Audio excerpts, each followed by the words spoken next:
The dust kicked up around her worn boots as rough hands shoved Grace Johnson onto the wooden platform. Her wrists bound so tightly with frayed rope that her fingers had gone numb hours ago. The year was 1872, and Truckee, California had seen its share of desperate times during the silver mining boom.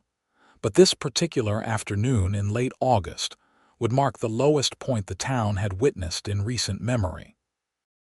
Grace stood there trembling, not from fear but from pure rage that burned behind her green eyes as the auctioneer, a greasy man named Harlan Webb, grabbed her elbow and paraded her before the crowd of miners, drifters, and opportunists who had gathered in front of the saloon. Her calico dress was torn at the hem and covered in trail dust from 3 days of hard travel. Her dark auburn hair had come loose from its braid and hung in tangles around her pale face. She was 22 years old and had never imagined her life would come to this moment. 6 months ago, she had been living peacefully in Sacramento with her aunt and uncle, working as a seamstress and saving money to open her own shop. Then her uncle had died suddenly, and her aunt had remarried within weeks to a man who turned out to have debts spanning half of California. When the creditors came calling, her new uncle by marriage had made a deal that turned Grace's stomach. He had sold her contract to Webb, who specialized in transporting women to mining towns where lonely men paid premium prices for wives, whether the women were willing or not. The practice operated in a gray area of the law. Technically, these were indentured servitude contracts, but everyone knew what they really were. Grace had fought like a wildcat when they came for her, which was why her hands were tied. She had given Webb a black eye and his associate a limp that would last a week. But in the end, they had overpowered her and thrown her in a wagon, and now here she stood on this platform in a town she had never seen before, surrounded by strangers who looked at her like she was a piece of merchandise. "Gentlemen, gentlemen," Webb called out, his voice carrying across the dusty street. "I present to you Miss Grace Johnson, a fine young woman from Sacramento. She can read and write, she can sew, and she is strong enough to handle the rigors of frontier life. The bidding starts at $200. Grace scanned the crowd with defiant eyes, memorizing faces. If she was going to end up belonging to one of these men, she would make his life absolutely miserable until she found a way to escape. There were maybe 30 men gathered around the platform. Some looked curious but uncomfortable, others were leering openly, and a few seemed genuinely disturbed by what they were witnessing. Her gaze landed on a tall man standing near the back of the crowd, and something about him made her pause. He was younger than most of the others, maybe 25 or 26, with sun-bronzed skin and dark brown hair that needed cutting. He wore dusty trail clothes, a worn leather vest over a blue shirt, and a black hat pushed back on his head. His jaw was set tight, and his hazel eyes were fixed on Webb with an expression that looked like barely controlled anger. Unlike the other men, he was not looking at Grace like she was something to be purchased. He was looking at her like she was a person in trouble. "220. called out a burly miner with a thick gray beard. "250. shouted another man, younger, with a cruel smile that made Grace's skin crawl. Webb grinned and gestured dramatically toward Grace. "Come now, gentlemen. Surely this fine specimen is worth more than that. She has all her teeth, she is healthy and young, and I guarantee she will give you strong children." Grace's face flushed with humiliation and fury. She opened her mouth to tell Webb exactly what she thought of him, but at that moment, the tall cowboy in the back pushed through the crowd. He moved with purpose, his hand resting on the gun belt at his hip, though he made no move to draw. The crowd parted for him instinctively. $300, he said in a clear, firm voice that carried authority despite his youth. Webb's eyes lit up with greed. Now that is more like it. 300 from the gentleman. Do I hear 320? The burly miner who had bid first looked the cowboy up and down, seemed to recognize something in his stance, and shook his head. The younger man with the cruel smile hesitated, then also backed down. Something about the cowboy made them reconsider. Grace studied him more closely as he approached the platform. There was a badge pinned inside his vest, she noticed now. A deputy's star from somewhere, though she could not read the inscription from this distance. 300 once, 300 twice, sold to Mr. Yates Yardley for $300. Webb announced triumphantly. Yates climbed onto the platform with easy grace and pulled a roll of bills from his vest pocket. He counted them out into Webb's waiting hand with barely concealed disgust on his face. Webb recounted the money greedily, then made a show of handing over a piece of paper. Her contract, sir. She is legally yours for the next 3 years, or until the debt is paid in full. I wish you joy of her, though I warn you, she has got a temper. Yates took the paper and tucked it into his vest without looking at it. Then he turned to Grace. Their eyes met, and for a moment the world seemed to narrow to just the two of them on that platform. Up close, she could see he had a small scar through his left eyebrow, and that his hazel eyes held both kindness and a deep weariness that seemed too old for his face. "Are you hurt?" he asked quietly. The question was so unexpected, so normal and human after hours of being treated like livestock, that Grace's eyes stung with sudden tears. She blinked them back furiously and shook her head. "My hands," she said hoarsely. "They have been tied for hours. I cannot feel them any more." Yates pulled a knife from his belt, and Grace flinched instinctively. But he just reached for her wrists and with quick, efficient movements cut through the rope. The relief was immediate and painful at the same time. Blood rushed back into her hands and she gasped as sensation returned in a flood of pins and needles. She tried to lower her arms, but they were so stiff from being held in one position that she could barely move them. "Easy," Yates said. He sheathed his knife and gently helped her lower her arms to her sides, supporting her elbows until she could hold them on her own. His hands were warm and calloused but surprisingly gentle. The crowd was beginning to disperse now that the entertainment was over, though a few men lingered to watch. Grace rubbed her wrists, trying to restore circulation, and looked up at the man who had just bought her. She waited for him to tell her what he expected, to lay out the rules of her servitude, to make demands. Instead, he did something that would change the course of both their lives. Yates took off his hat and dropped to one knee right there on the platform. The few remaining onlookers gasped and stared. Webb froze in the act of counting his money again. Grace looked down at the cowboy kneeling before her, completely confused. "Miss Grace Johnson," Yates said clearly, his voice steady and sure. "I know we have only just met, and I know the circumstances are about as bad as they could be, but I want you to know that I did not buy you to own you. I bought you to free you. That contract in my pocket means nothing to me. You are your own woman, and you always will be." He paused, and something shifted in his expression, became more vulnerable. "But I am going to ask you something, and I need you to know you can say no. You can say no, and I will still tear up that contract. I will still make sure you have money for a stage ticket to wherever you want to go. You will be free no matter what you answer." Grace's heart was pounding so hard she could hear it in her ears. Around them, more people were stopping to stare. This was not normal. This was not how these transactions went. "What are you asking?" she whispered. Yates met her eyes, and she saw something in them that took her breath away. Hope and loneliness and a desperate sincerity that could not be faked. "I am asking if you would consider marrying me," he said. "Not as my property, but as my partner.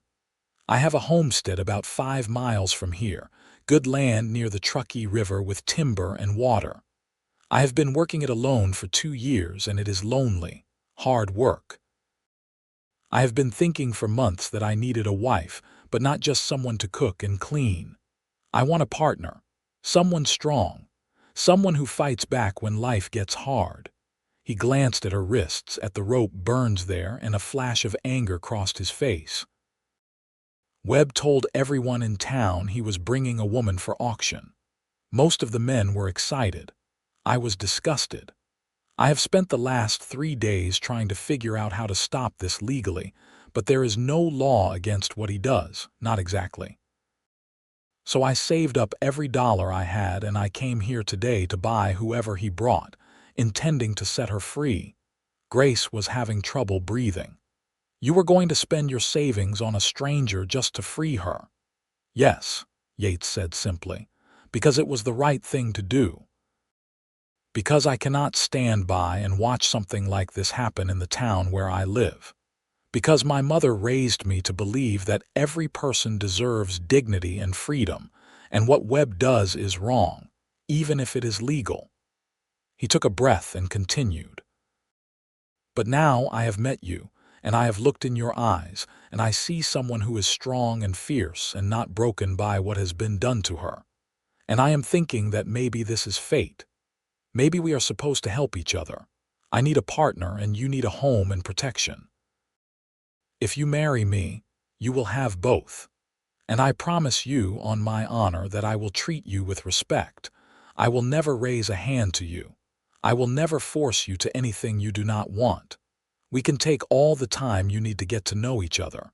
We can have separate rooms if you want. But you will be safe, and you will be free. Grace stared at him, her mind racing. This was insane. This was the most unexpected thing that had ever happened to her. She had gone from being auctioned like cattle to being proposed to in the space of 5 minutes. Part of her wanted to laugh hysterically. Part of her wanted to cry. And part of her, the practical part that had kept her alive and fighting through the nightmare of the last week, was carefully considering his offer. She did not know this man. But she knew he had just spent $300 to save her when he could have walked away. She knew he had cut her free immediately, without hesitation.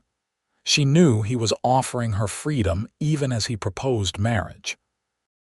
And she knew that if she said no, she would be alone in a strange town with no money, no prospects, and no protection from men like Webb who might try to sell her again.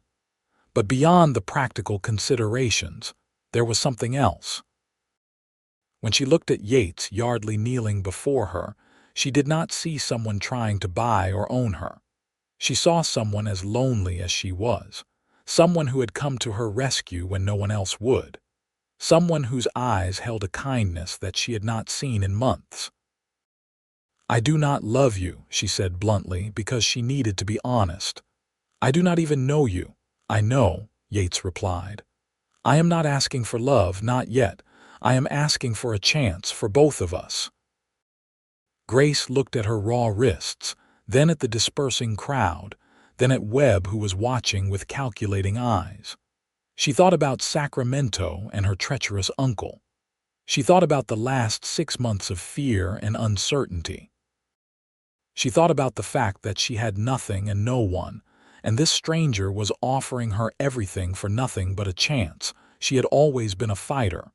She had always been brave, and standing there on that platform, Grace Johnson made the bravest decision of her life. Yes, she said. I will marry you, Yates Yardley. The smile that broke across Yates's face was like the sun coming out from behind clouds. He stood up quickly and turned to the crowd. You all heard her. We need a preacher. Now hold on just a minute, Webb interjected, stepping forward with a scowl. That contract is binding for 3 years. You cannot just marry her and void it. Yates turned to face Webb, and his expression went cold and hard. I own the contract now. I can do whatever I want with it, and what I want is to tear it up. He pulled the paper from his vest and ripped it cleanly in half, then in quarters, then let the pieces flutter to the ground. There. Done. Now, where is the preacher? An older woman in the crowd called out. Reverend Marsh is at the church. I will fetch him. She hurried off down the street, clearly delighted by this turn of events. Webb's face turned red with anger. You are a fool, Yardley. You just threw away $300. No, Yates said quietly. I just made the best investment of my life. He turned back to Grace and offered her his arm. Shall we get down from this platform? I imagine you would like to be somewhere more comfortable. Grace took his arm, grateful for the support because her legs were shaking. They climbed down from the platform together, and she was intensely aware of every eye on them. The town of Truckee was small enough that this would be the talk of the place for weeks. A cowboy had bought a woman at auction and proposed on the spot. It was the kind of story people would tell their grandchildren. They walked slowly to the white-painted church at the end of the street. Grace's legs were unsteady after days in a wagon and hours standing on that platform. Yates matched his pace to hers, patient and steady. He did not try to make small talk, which she appreciated. Her mind was spinning too fast for conversation. The church was simple but clean, with wooden pews and windows that let in the afternoon light. They sat down in the front row to wait for the reverend, and in the quiet space, Grace finally allowed herself to really look at the man she had just agreed to marry. He had a good face, she decided. Strong features, honest eyes, a mouth that looked like it smiled easily though it was serious now. His hands were work-roughened with scars on the knuckles, a working man's hands. He had taken off his hat and was turning it absently in those hands, and she could see he was nervous. That somehow made her feel better. He was nervous too. Can I ask you something? Grace said, breaking the silence.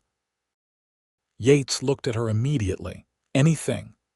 Why do you have a deputy's badge? He glanced down at his vest where the star was just barely visible. I was a deputy in Nevada for 3 years, Virginia City, but I got tired of the violence and the corruption. The mine owners ran everything, and justice was not really justice most of the time, so I quit and came here to California. I filed a homestead claim, and I have been building something of my own, something honest. Grace nodded slowly. What made you leave Virginia City? Something specific? Yates was quiet for a moment, his jaw working. There was a strike at one of the mines. The workers wanted safer conditions and better pay. The owner hired guns to break it up. I was ordered to stand by and let it happen. I could not do it.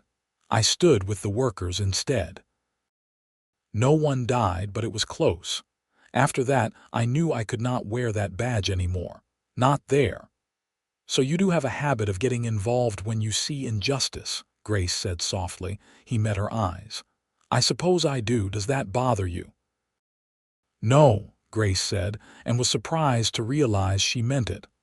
I think I like it. Before Yates could respond, the church door opened, and Reverend Marsh hurried in, followed by the older woman who had gone to fetch him and at least a dozen other townspeople who had decided they wanted to witness this unusual wedding. The Reverend was a thin man with gray hair and kind eyes. He looked between Grace and Yates with a mixture of concern and curiosity. Yates Yardley, he said, Mrs. Henderson tells me you want to be married, today, right now. Yes, sir, Yates said, standing up, if you are willing. Reverend Marsh turned to Grace. Young lady, I need to ask you plainly. Are you entering into this marriage of your own free will? Grace appreciated the question. She stood up and faced the Reverend directly. Yes, Reverend, I am. I know it seems sudden, but yes, this is my choice. The Reverend studied her face for a long moment, then nodded. Very well. Do you have a ring? Yates's face fell. No, I did not think about that. I have one you can use, Mrs. Henderson said, pulling a thin gold band from her finger. It was my mother's. You can borrow it for the ceremony and get your own later. Thank you, Yates said gratefully, taking the ring. They stood before the altar, Grace in her torn and dusty dress, Yates in his trail clothes, both of them exhausted and overwhelmed but somehow certain. The ceremony was short and simple. Reverend Marsh spoke about commitment and partnership, about choosing to walk through life together even when that life was hard. He asked them each in turn if they took the other to be their lawfully wedded spouse. Grace's voice shook slightly when she said yes, but she said it clearly. Yates's voice was steady and sure. When the Reverend pronounced them husband and wife, Yates looked at Grace questioningly. She nodded slightly, giving permission, and he leaned down to kiss her gently on the forehead. It was chaste and respectful, but Grace felt warmth spread through her chest nonetheless. This strange, kind man was her husband now. She was married. The small crowd that had gathered applauded, and Mrs. Henderson was crying happy tears. Several people came forward to congratulate them, though Grace could see some of the women looking at her with sympathy and curiosity. They knew what had almost happened to her. They knew what Yates had saved her from. As the sun began to set, casting golden light through the church windows, Yates turned to Grace and said quietly, "Are you ready to go home? It is about an hour's ride. I have my horse and I can get you one from the livery, unless you are too tired. We could stay in town overnight if you prefer." Grace thought about spending the night in a town where everyone knew her story, where men had bid on her like livestock just hours ago. "I would rather go to the homestead," she said firmly, "if you think I can manage the ride."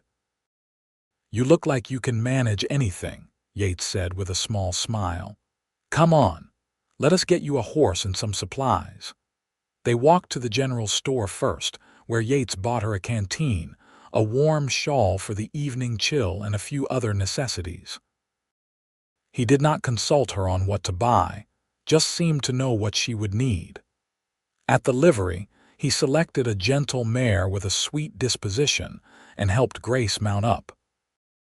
Her body ached from the ordeal of the past days, but the feeling of being on a horse, moving of her own will towards somewhere new, was liberating. They rode out of Truckee as the sun sank toward the mountains. The town was situated in a valley surrounded by pine forests and granite peaks. The air was crisp and clean, scented with pine and wood smoke. It was beautiful country, Grace had to admit. Wild and rugged, but beautiful. They followed a trail that wound alongside the Truckee River, which ran clear and cold from the mountains.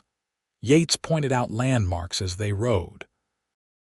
A particular boulder that marked the turnoff to his property. A stand of cottonwood trees where deer liked to graze. He talked easily, filling the silence, and Grace was grateful. She was too tired to make conversation, but his voice was soothing. As the light faded from the sky, they turned off the main trail and followed a narrower path through the pines. Grace could hear the river rushing somewhere to their left. Then they came around a bend, and she saw the homestead for the first time. It was more than she had expected.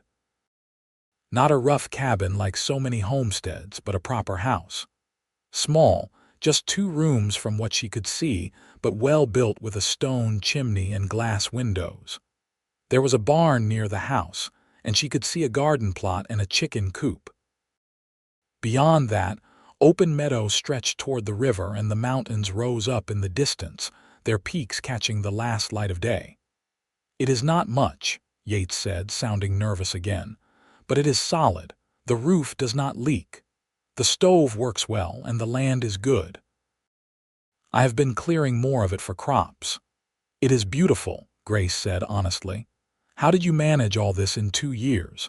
Yates dismounted and came to help her down from her horse. She was stiff and sore, and she was grateful for his assistance. "I worked every daylight hour," he said simply. "And I hired help from town when I could afford it. The house is built from timber I cut and milled myself. It was important to me to do this right, to build something that would last." He led both horses to the barn and showed Grace inside the house while the last light faded. He lit a lamp, and the warm glow revealed a surprisingly cozy interior. The main room had a stone fireplace, a sturdy table with 2 chairs, a rocking chair, and shelves lined with books. There was a door to a second room which she assumed was the bedroom. Everything was neat and clean, though clearly the home of a bachelor. "Are you hungry?" Yates asked. "I have stew from yesterday that I can warm up, and bread, though it is a few days old." Grace realized she was starving. She had barely eaten in days. "That sounds wonderful." Yates busied himself with building up the fire and warming the stew while Grace sank into the rocking chair. She watched him move around the kitchen area, efficient and capable, and tried to process everything that had happened. This morning she had woken up in the back of Webb's wagon, terrified of what the day would bring.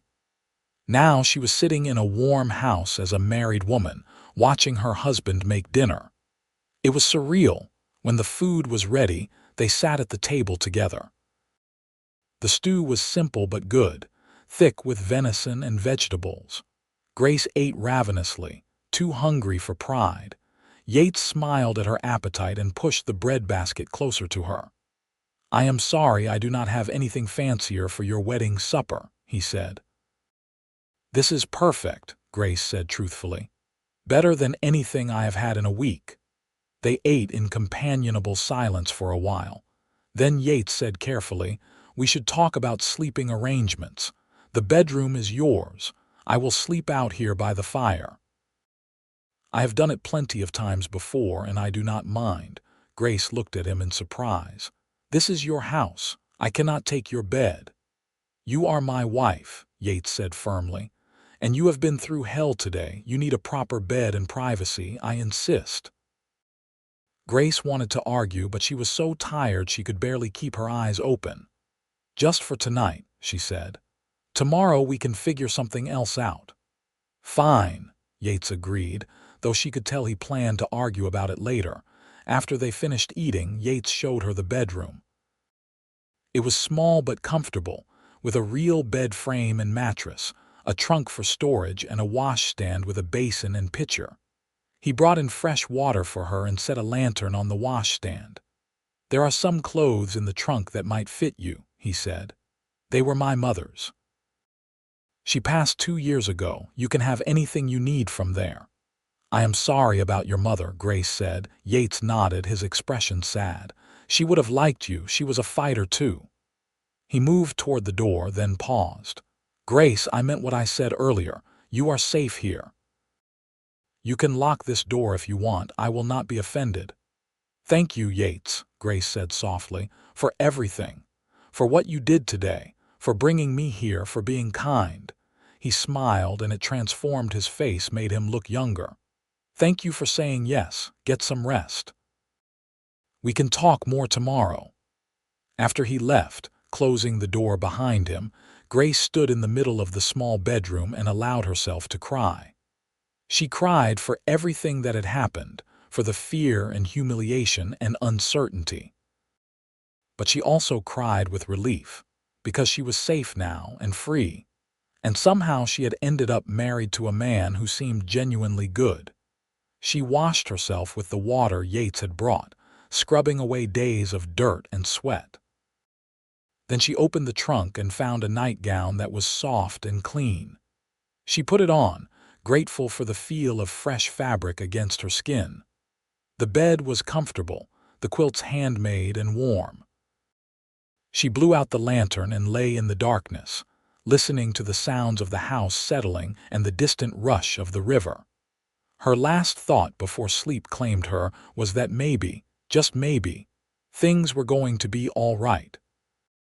Grace woke to sunlight streaming through the window and the smell of coffee and bacon. For a moment she was disoriented, unable to remember where she was. Then it all came flooding back. The auction, the proposal, the wedding, Yates. She sat up quickly, her heart racing, and looked around the unfamiliar room. It had not been a dream. She was really here. She got up and dressed in her worn calico dress, wishing desperately for something clean to wear. Then she ventured out into the main room. Yates was at the stove cooking breakfast. He had shaved and changed his shirt, and he looked up with a smile when she emerged. "Good morning. I hope I did not wake you. I tried to be quiet." "What time is it?" Grace asked. "About 8. You slept almost 12 hours. I figured you needed it." Grace could not remember the last time she had slept that long. "I did, thank you."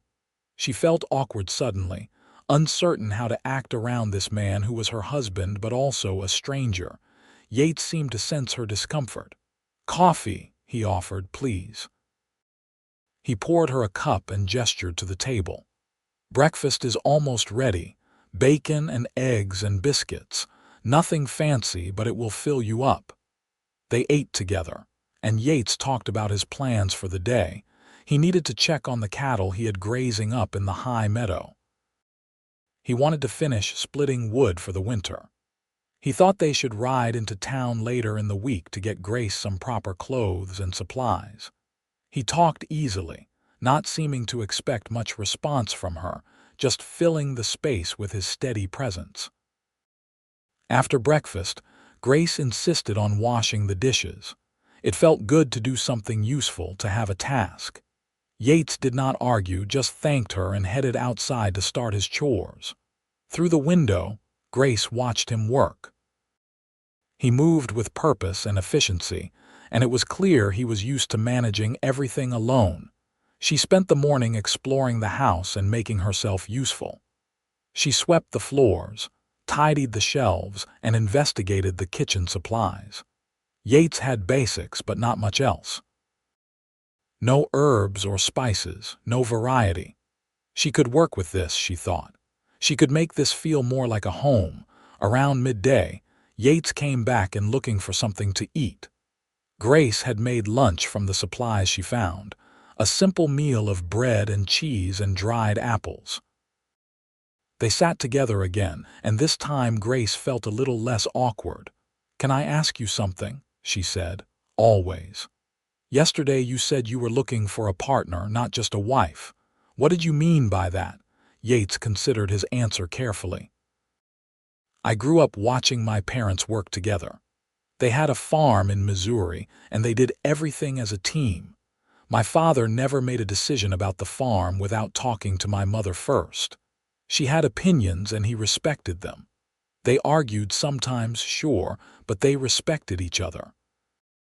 That is what I want, someone who will tell me when I am being stupid, someone who will share the work and the decisions, a true partner."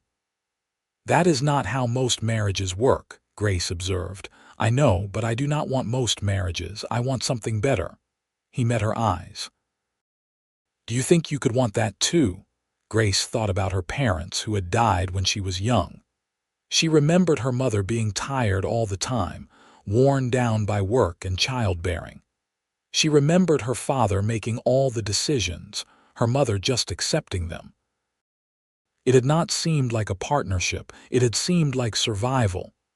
"I think I could want that," she said slowly, "but I do not know how to be married. I do not know what you expect from me."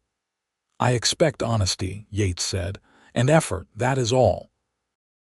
I do not expect you to be perfect or to know everything or to fall in love with me overnight. I just expect you to try and to tell me the truth about how you are feeling." "I can do that," Grace said. Over the next days, they fell into a rhythm. Yates worked on the homestead, and Grace worked on making the house feel like a home. She reorganized the kitchen, planted some late-season vegetables in the garden, and started mending his clothes, which were all worn and patched. He brought in game from hunting, and she learned to cook it in ways that made their simple meals more interesting. They talked over breakfast and dinner, sharing stories about their lives before they met. Grace learned that Yates had grown up on that farm in Missouri with 2 sisters and a brother. His father had died of fever when Yates was 18, and he had tried to keep the farm going, but the debt had been too much. His mother had come with him to Nevada when he got the deputy job, but his siblings had scattered. He had not seen them in years. His mother had died of pneumonia their first winter in California, and he had been alone since then. Yates learned that Grace had lost her parents to cholera when she was 10. She had been raised by various relatives, none of whom really wanted an extra mouth to feed. She had learned to sew as a way to earn her keep, and she was good at it. She had thought she finally had a safe place with her aunt in Sacramento, but that had fallen apart when her uncle died. She did not talk much about what had happened after that, and Yates did not push. At night, Yates still slept by the fire, despite Grace's protests. "I want you to feel comfortable here first," he said. "We have time." A week after their wedding, they rode into Truckee together to get supplies. Grace was nervous about facing the townspeople again, but Yates was confident and steady beside her. At the general store, Mrs. Henderson greeted them warmly and helped Grace pick out fabric for new dresses. Several other women came over to introduce themselves, curious and friendly. If they judged Grace for the circumstances of her arrival, they did not show it. At the mercantile, while Yates was arranging for lumber to be delivered, a man approached Grace. He was the young miner who had bid on her at the auction, the one with the cruel smile. Grace tensed immediately. "I hear congratulations are in order," he said, his tone mocking. "You got yourself a husband." "I did," Grace said coolly. "Is there something you want?" "Just wanted to say that Yardley paid too much. You are not worth $300. Before Grace could respond, Yates was there, stepping between them. "That is my wife you are talking to, Simmons, and you need to walk away. Now." Simmons sneered, but he stepped back. "Touchy about your purchase, are you?" Yates's hand moved to his gun and his voice went cold. "She is not a purchase. She is my wife. And if I hear that you have spoken to her or about her again, we are going to have a problem. Do you understand me?" Something in Yates's eyes must have convinced Simmons that he was serious, because the other man raised his hands and backed away. "Fine, fine. No need to get violent." After he left, Yates turned to Grace. "Are you all right?" "I am fine," Grace said, though her hands were shaking slightly. "Thank you." "Men like that only understand force," Yates said grimly. "I am sorry you had to hear that." On the ride home, Grace was quiet. Finally, she said, "Do you regret it, spending that money on me?" Yates reined his horse to a stop so abruptly that Grace had to pull up beside him. He turned to look at her, his expression fierce. "No, not for 1 second, and I need you to understand something, Grace. When I bought that contract, I was saving you. When I proposed to you, I was asking for a chance at something real. Those are two different things. I do not regret either one. You are worth far more than $300. You are worth everything." Grace felt tears prick her eyes. No one had ever said anything like that to her before. "I am glad you were there that day," she said quietly. "I keep thinking about what would have happened if you had not been." "But I was," Yates said firmly, "and you are safe now, and we are building something together. That is what matters." As the days turned into weeks, Grace found herself settling into her new life. The homestead felt more like home every day. She had made curtains for the windows from the fabric Mrs. Henderson had helped her choose. She had organized the pantry and started preserving food for winter. She had sewn herself 3 new dresses and made Yates 2 new shirts. She cooked meals that made him smile with appreciation. And slowly, carefully, they were becoming friends. Yates taught her to fish in the river, and she caught a trout on her 3rd try that made him laugh with delight. She taught him to make proper bread instead of the dense biscuits he had been surviving on. They worked in the garden together, with Yates following her directions, because she knew more about vegetables than he did. They sat on the porch in the evenings and talked about their dreams for the homestead, for the future. But there was still a distance between them. They were friendly but careful, like 2 people trying not to scare each other away. They did not touch except when necessary. Yates still slept by the fire. Grace knew this could not continue forever, but she did not know how to change it. She was starting to have feelings for her husband, feelings that went beyond gratitude and friendship, but she did not know if he felt the same way. He was kind to everyone.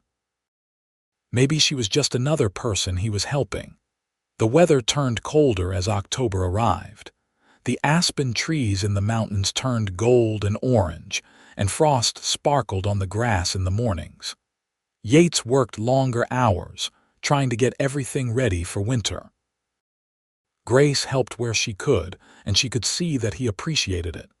He had been managing alone for so long that having help, having a partner, made everything easier.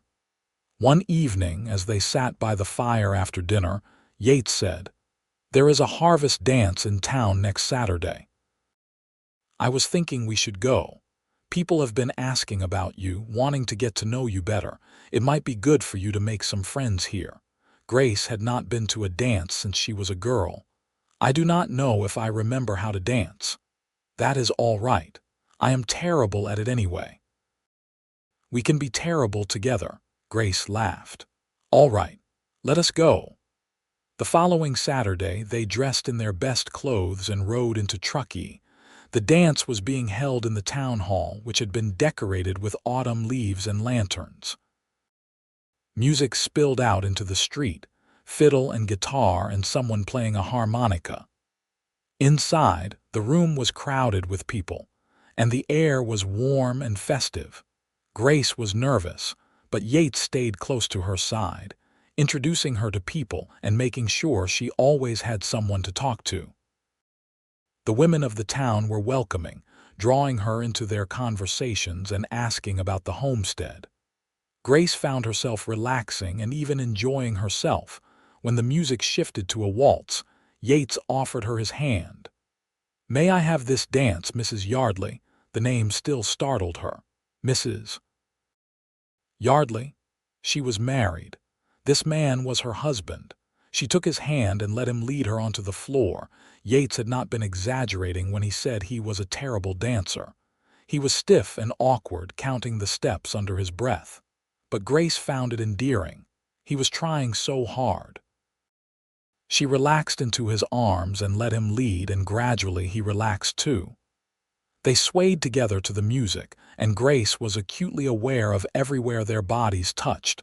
His hand on her waist, her hand in his, the warmth of him. "You are beautiful tonight," Yates said quietly, his voice barely audible over the music. Grace looked up at him in surprise. He was looking at her with an expression she had not seen before, something warm and intense that made her heart skip. "Thank you," she managed. They danced the rest of the waltz in silence, but something had shifted between them. When the song ended, Yates kept holding her hand as they left the dance floor. They stood at the edge of the room, watching the other dancers, and Grace found herself leaning into his side. He put his arm around her shoulders, and it felt natural and right. On the ride home that night, under a sky full of stars, they talked about the dance, who they had met, what they had learned. But underneath the casual conversation, there was a new awareness. Grace could feel it humming between them like electricity before a storm. When they got back to the homestead, Yates helped her down from her horse and his hands lingered on her waist. They stood there in the moonlight, looking at each other. "Grace," Yates said, his voice rough. "I need to tell you something." "What is it?" "I am falling in love with you." The words came out in a rush, like he had been holding them back for too long. "I know we got married for practical reasons. I know I promised to give you time and space, but I cannot help it. Every day I am around you, I fall a little more. The way you laugh, the way you are not afraid of hard work, the way you have made this house into a home, the way you look at me sometimes like I am worth something. I am in love with you, and I do not expect you to say it back, but I needed you to know." Grace's heart was pounding. She stepped closer to him, close enough that she had to tilt her head back to meet his eyes. "Yates, I have been trying to figure out what I am feeling. I thought maybe I was just grateful, or maybe I was just lonely. But it is more than that. When you smile at me, I feel warm all over. When you touch me, even just in passing, I want more. I think about you when you are out working. I worry about you. I want to know everything about you. I think that is love, is it not? Yates's face lit up like the sun. Grace, are you saying what I think you are saying? I am saying that I am falling in love with you too, Grace said. And I am tired of sleeping in separate rooms. I am tired of being careful around each other. We are married. Let us be married. Yates cupped her face in his hands, so gentle, asking permission. Grace nodded and he kissed her. Not on the forehead this time, but on the mouth, soft and sweet and full of promise. Grace kissed him back, wrapping her arms around his neck, and felt something inside her that had been tightly wound finally relax. This was right. This was where she was supposed to be. They kissed under the stars for a long time, learning the taste and feel of each other, no longer holding back. When they finally broke apart, both breathless, Yates rested his forehead against hers. "Are you sure?" he asked. "I do not want to rush you. I am sure," Grace said firmly. "Take me inside, husband." That night, they finally shared a bed, and the careful distance that had existed between them burned away in the heat of their passion and tenderness for each other. Yates was gentle and attentive, making sure Grace was comfortable, making sure this was what she wanted. And Grace, who had been so afraid of being owned by a man, found that giving herself freely to someone she loved was entirely different. It was not about ownership. It was about partnership and trust and choosing each other. Afterward, they lay tangled together in the bed, Grace's head on Yates's chest, listening to his heartbeat. "I never thought I could be this happy," Grace said softly. "Neither did I," Yates replied, running his fingers through her hair. "When I rode into town that day, I was planning to save a stranger and send her on her way. I never imagined I would find this." "You believe in fate?" Grace asked. "I do now," Yates said. He kissed the top of her head. "Go to sleep, love. We have the rest of our lives together." Grace closed her eyes, feeling safer and more content than she had ever felt in her life. The nightmare that had brought her to Truckee had transformed into something beautiful. She had been auctioned with her hands tied, and a cowboy had cut the ropes and proposed right there on the platform, and somehow that impossible moment had led to this. To love, to home, to a future full of possibility. The winter came on hard and fast that year. Snow fell in November and did not stop until the drifts were higher than the windowsills. But inside the homestead, Grace and Yates were warm and happy. They spent the long winter evenings reading aloud to each other from the books on Yates's shelves, or playing cards, or just talking by the fire. They cooked together and ate together and slept wrapped in each other's arms. Grace learned that Yates talked in his sleep sometimes, muttering about cattle and fences. Yates learned that Grace was ticklish on her ribs and would shriek with laughter if he dared to exploit that knowledge. They learned each other's moods and preferences, the small intimacies that make up a marriage. They had disagreements sometimes because they were both stubborn, but they learned to talk through them instead of letting resentment build. In January, Grace realized that she was pregnant. She had suspected for a few weeks, but had not been certain until Mrs. Henderson, who was midwife for the area, confirmed it during a visit to town. Grace told Yates that night over dinner, and he was so overcome with joy that he picked her up and spun her around, then immediately set her down carefully like she was made of glass. "A baby," he kept saying, his eyes bright. "We are going to have a baby. You are happy about this?" Grace asked, though she could see that he was. "Happy, Grace, I am beyond happy. I am thrilled. I am terrified. I am everything." He knelt down and put his hands on her still flat belly. "Hello in there. This is your father. I cannot wait to meet you." Grace ran her fingers through his hair, overwhelmed with love for this man who had saved her, who had given her a home and a family. "You are going to be a wonderful father." As winter gave way to spring, Yates became even more protective of Grace, insisting that she not do any heavy work. Grace found it endearing and exasperating in equal measure. She was pregnant, not an invalid, but she let him fuss over her because she could see that it made him feel better. They spent the spring preparing for the baby. Yates built a cradle from pine he had cut himself, sanding it smooth and carving their initials into the headboard. Grace sewed tiny clothes and blankets.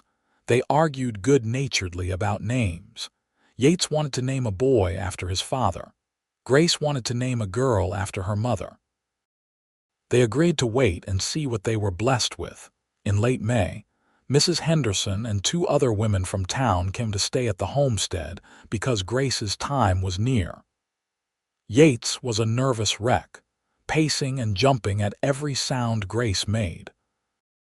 When labor began in earnest, the women shooed him outside, and he spent hours wearing a path in the yard, praying and worrying. Finally, as the sun was setting, he heard a baby cry. He froze, his heart in his throat, waiting for someone to tell him what had happened. Mrs.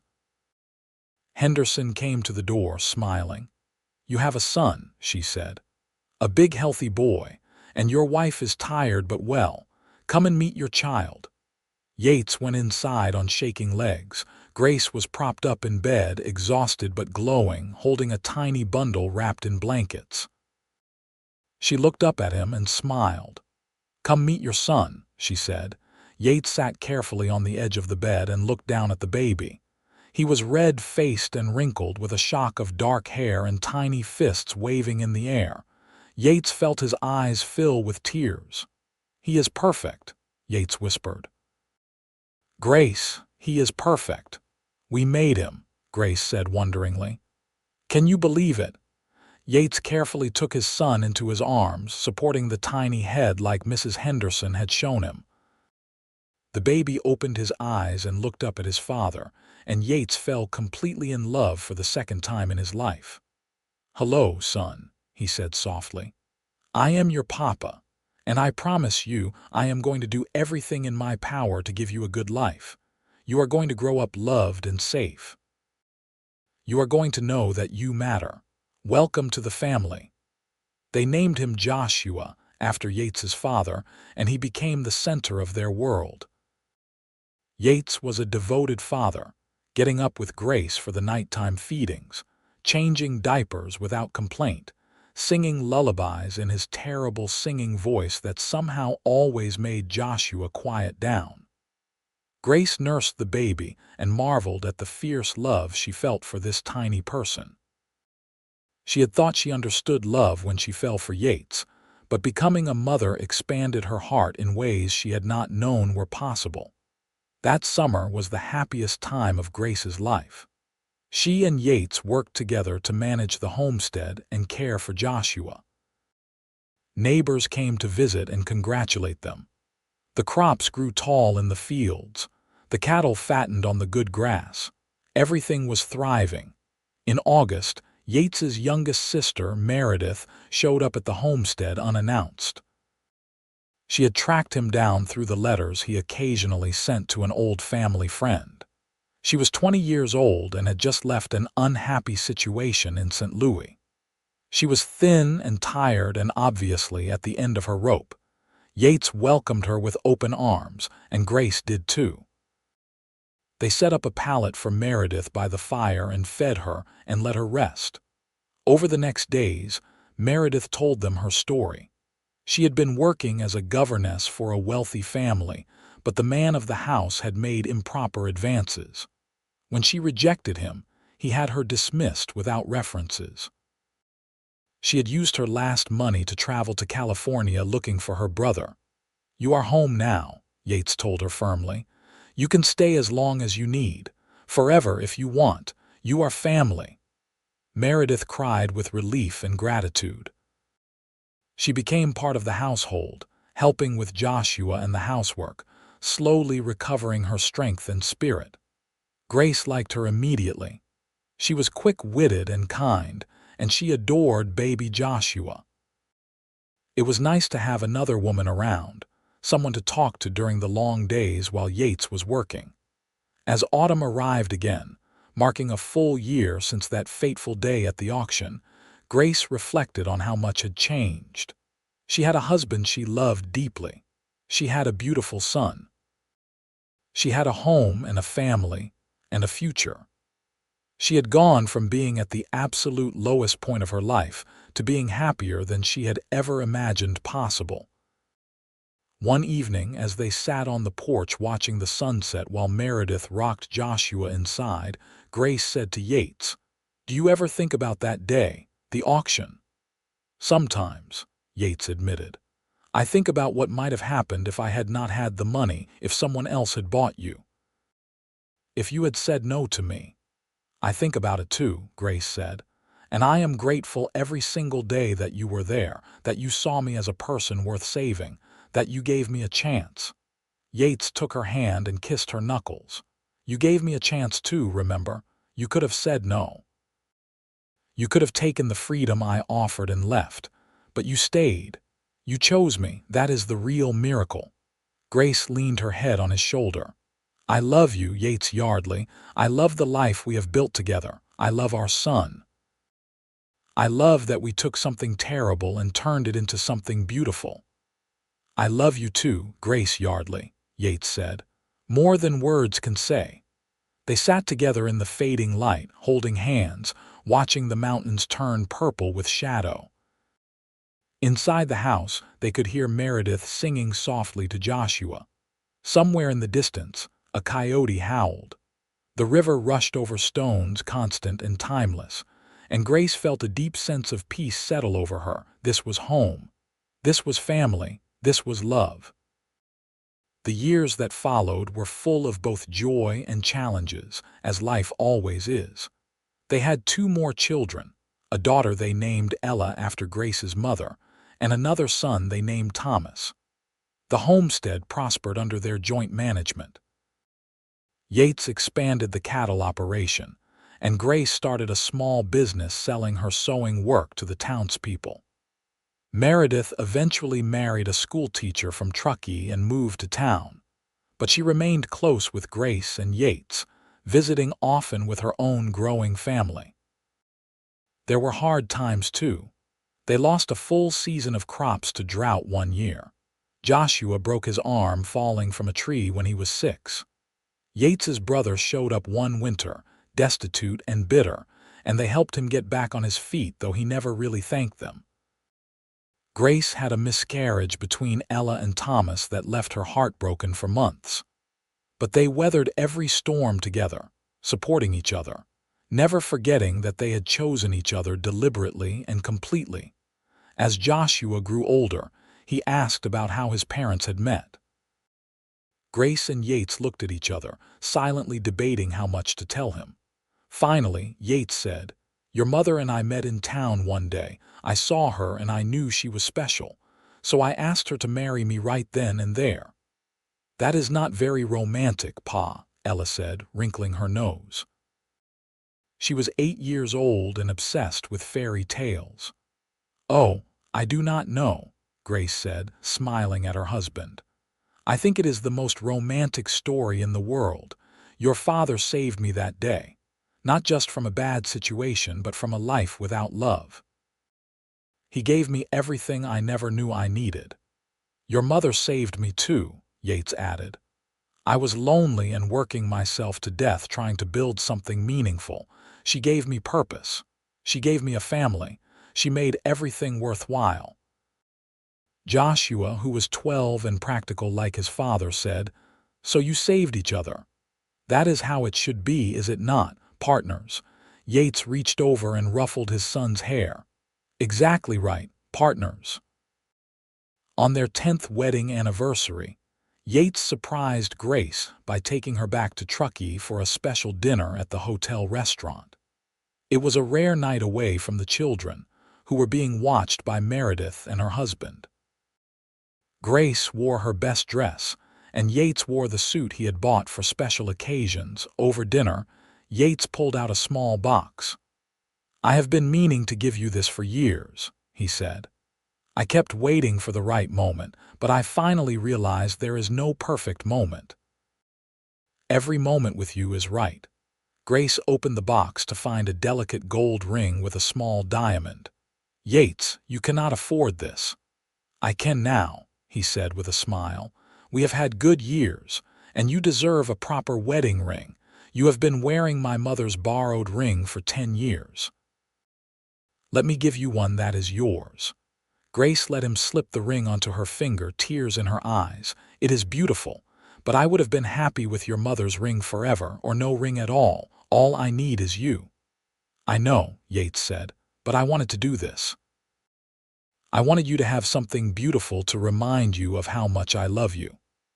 After dinner, they walked through the town, past the saloon, past the church where they had been married, and finally to the spot where the auction platform had stood 10 years before. It had been torn down years ago, replaced by a proper town square with a fountain, but Grace knew exactly where it had been. "Right here," she said softly. "This is where you proposed." "Best decision I ever made," Yates said, putting his arm around her. "Best decision we both made," Grace corrected. "I could have said no, but you did not." "No, I did not." Grace turned to face her husband, taking both his hands in hers. "Yates, I want you to know something. If I could go back and change what happened to me, erase those terrible days, I do not think I would, because they led me to you. They led me to this life, and I would not trade this for anything." Yates pulled her close, holding her tight. "I do not deserve you." "Yes, you do," Grace said firmly. "You deserve all the happiness in the world. You are a good man, Yates Yardley, the best man I have ever known, and I am so grateful that I get to spend my life with you." They stood there in the town square, holding each other, remembering the frightened woman and the determined cowboy who had met here a decade ago. So much had changed. They had built a life together from nothing, had created a family, had turned a desperate moment into a love story that would last their whole lives. As they walked back to the hotel where they were spending the night, Grace thought about how strange life was. How one moment, one decision, one act of kindness could change everything. If Yates had not come to that auction, if he had not been the kind of man who would save a stranger, if she had not been brave enough to say yes to his impossible proposal, where would they be now? Apart, lonely, incomplete. But they had found each other. Against all odds, in the worst possible circumstances, they had found each other, and they had chosen love. That night, wrapped in her husband's arms in the hotel room, Grace thought about the woman she had been 10 years ago. Terrified, bound, being sold like property. That woman would never have believed that her life could turn out like this, that she could be this happy, this loved, this complete. "Thank you," she whispered into the darkness. "For what?" Yates murmured, half asleep. "For cutting my ropes. For setting me free, for loving me." Yates pulled her closer. "Thank you for saying yes, for taking a chance on a lonely cowboy, for building this life with me." "Always," Grace said. "I will always choose you." The years continued to pass, bringing the ordinary joys and sorrows of life. They celebrated birthdays and holidays. They nursed children through illnesses and celebrated graduations. They argued over money and land use and how to discipline the children. They made love and laughed and worked side by side.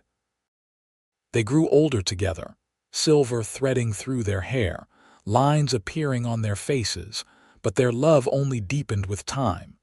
Joshua grew into a fine young man who wanted to be a lawyer, much to his father's surprise and pride.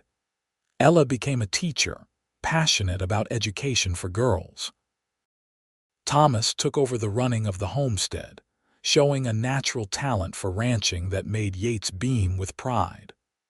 All 3 children grew up knowing they were loved, knowing their parents were partners, knowing that their family had started with an act of courage and kindness. When Grace and Yates's children asked for advice about love and marriage, they always said the same things. Choose someone kind. Choose someone who sees you as an equal. Choose someone you can talk to. Choose someone who makes you want to be better. And most importantly, choose someone who chooses you back every single day. On their 25th wedding anniversary, their children threw them a party. Half the town came to celebrate. There was music and dancing and food. Speeches were made about the Yardley family and their contributions to the community.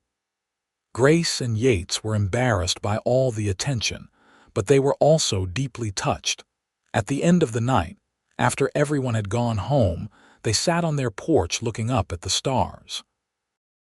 The same stars that had been shining the night Yates proposed, the night they first made love, the night each of their children were born, constant and eternal, witnessing their lives. 25 years, Grace said wonderingly. It feels like yesterday and also like forever. I know what you mean, Yates said. He took her hand, the hand that wore the ring he had given her, and brought it to his lips. If I had known that day at the auction that saying yes to you would give me 25 years of happiness, I would have paid 10 times what I did. Grace laughed. You would have gone into debt for me. I would have done anything for you, Yates said seriously. I knew at the moment I saw you standing on that platform, defiant and scared but not broken. I knew you were someone special, someone worth everything. I did not know it then, Grace admitted. I was too frightened to know anything except that you seemed kind. But I know it now. I have known it for years. You are my everything, Yates. You are my home. They sat in comfortable silence for a while, holding hands, listening to the night sounds. The river still rushed in the distance. An owl hooted somewhere in the trees. Inside the house, they could hear the old clock ticking that Yates's mother had brought from Missouri. You have any regrets? Yates asked suddenly. Grace thought about it seriously. I regret what happened with my aunt and uncle. I regret that I had to go through that experience with Webb, but I do not regret where it led me. I do not regret us. Do you? Not for 1 second, Yates said. You are the best thing that ever happened to me, Grace Yardley. You and our children and this life we built together.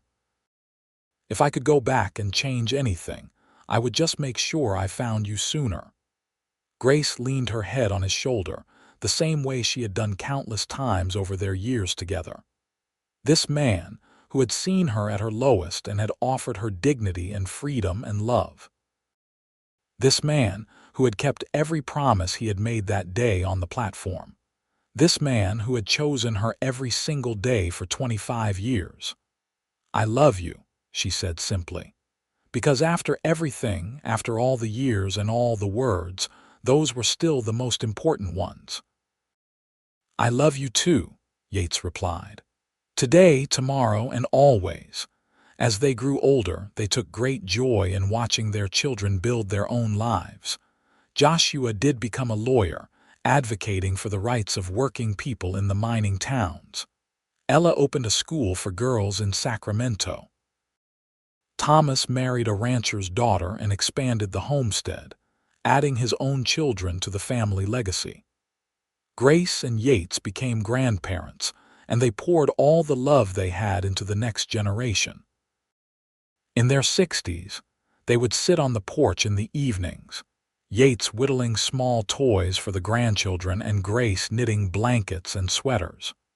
They did not work the homestead any more themselves, but they were still involved, still advising Thomas, still feeling useful and needed. One evening, as the sun set over the mountains painting the sky in shades of gold and pink, Grace said, I have been thinking about writing down our story. For the grandchildren, so they know where they came from. That is a good idea, Yates said, though you should tell it true, all of it. Do not make it prettier than it was. I will tell it exactly as it happened, Grace promised. The bad and the good, how I was auctioned with my hands tied, How you cut the ropes and proposed right there. How we built a life together from that impossible moment. Make sure you tell them that love is a choice, Yates said. That I chose you and you chose me and we kept choosing each other every day. That is the most important part. Grace nodded, already composing the words in her mind. She wanted her grandchildren and great-grandchildren to know this story. To know that even in the darkest moments there can be hope. That one person's courage can change everything. That love, real love, is built on respect and partnership and choice. She started writing the next day, filling page after page with their story.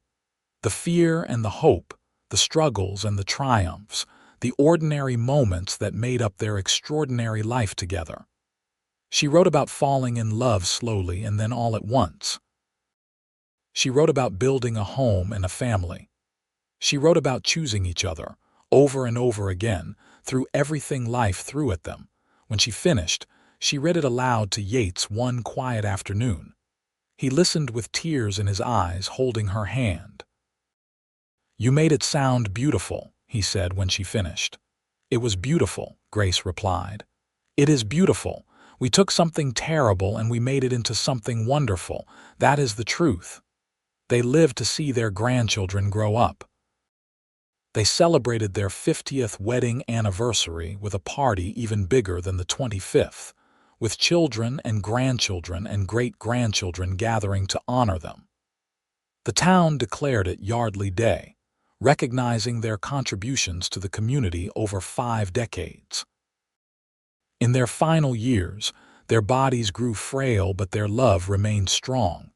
They still held hands. They still talked for hours. They still looked at each other with the same affection that had marked their early days together. When Yates fell ill in his 76th year, Grace nursed him tenderly, refusing to leave his side. "I am not ready to let you go," she told him one night, tears streaming down her face. "I know, love," Yates said weakly, "but I have had a good life, a wonderful life. You gave me that. You gave me everything." "You gave me everything too," Grace said. "You saved me, Yates, in every way a person can be saved." "We saved each other," Yates replied. "Remember, partners." He passed away peacefully 2 days later, holding Grace's hand, surrounded by his children and grandchildren.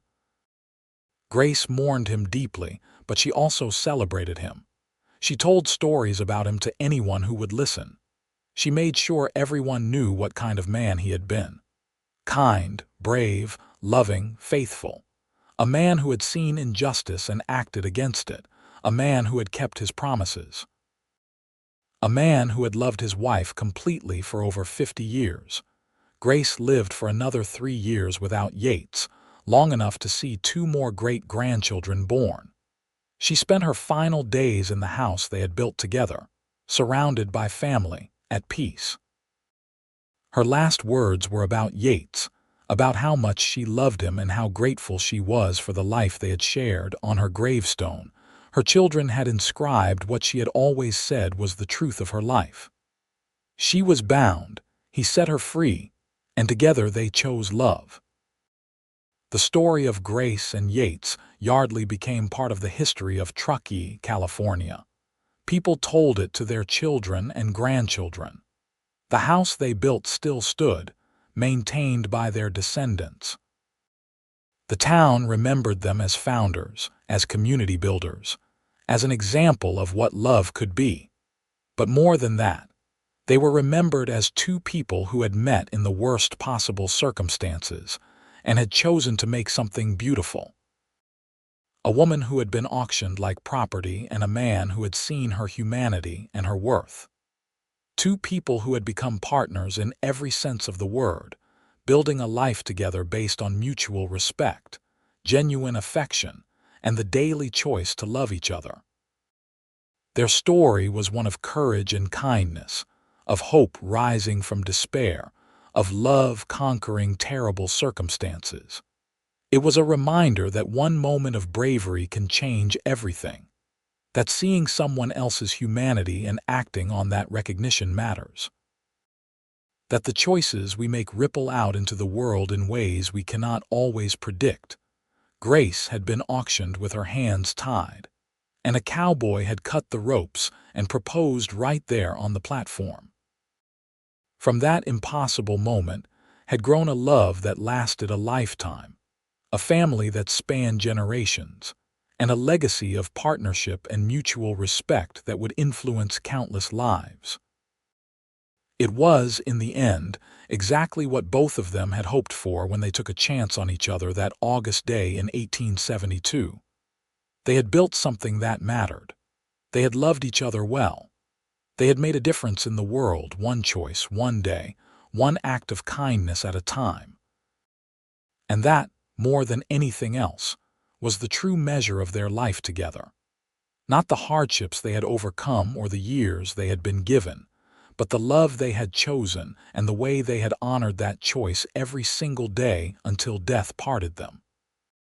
Their descendants still gathered at the homestead every year for a reunion, bringing children and grandchildren to see where it all started. They told the story of Grace and Yates, keeping their memory alive. They showed the young ones the house, the land, the river, the mountains. They explained that this was where their family began, with an act of courage and a leap of faith. And always, they emphasized the most important part of the story, that Grace and Yates had chosen each other, freely and completely, that they had been partners in every sense, that they had built their love on a foundation of respect and equality and genuine affection, that they had shown everyone around them what marriage could be when both people were truly committed to each other's happiness and growth. The story lived on, generation after generation, a testament to the power of love chosen in freedom, to the strength that comes from true partnership, and to the beautiful things that can grow from the most unlikely beginnings. Grace and Yates Yardley had started with nothing but hope and courage, and they had built a legacy that would last forever, proving that love, real love, can transform even the darkest moments into something bright and lasting and true.